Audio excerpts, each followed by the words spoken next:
लाडकी बहीण योजनेच्या पैशांबाबत आता एक महत्त्वाची बातमी समोर येते। ऑक्टोबर महिन्यात काही महिलांना तब्बल 4,500 रुपये मिळाले होते आणि या महिन्यात जवळपास 2 कोटी महिलांच्या खात्यात पैसे जमा झाले, तर अन्य महिलांच्या खात्यामध्ये हळूहळू पैसे जमा होत आहेत। परंतु लाडकीची दिवाळी यंदा जोरदार होणार आहे, कशी ती पाहूया। लाडकीच्या खात्यात 4,500,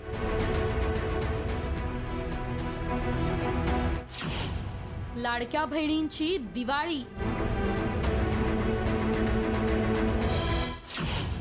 दंडासाठी कापलेले पैसे पुन्हा मिळणार।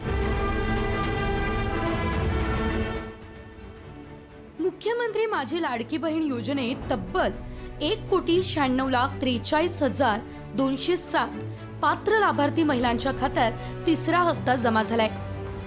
असं असताना आता काही महिलांच्या खात्यात जमा झालेले हे पैसे बँकेकडून कापण्यात आले, त्यामुळे महिलांना मोठा धक्का बसला। मात्र आता या महिलांना हे पैसे पुन्हा मिळणार आहेत। काय कारण बँकांकडून देण्यात आली आहेत, पाहूयात। मिनिमम बॅलन्स मेंटेन न ठेवलेल्यांचे पैसे कापले, दंडात्मक स्वरूपात खात्यातून हे पैसे वजा झाले, थकीत कर्ज असलेल्यांच्या खात्यातूनही पैसे कापले। या तक्रारीची दखल आता महिला आणि बालविकास विभागाने घेतली आहे।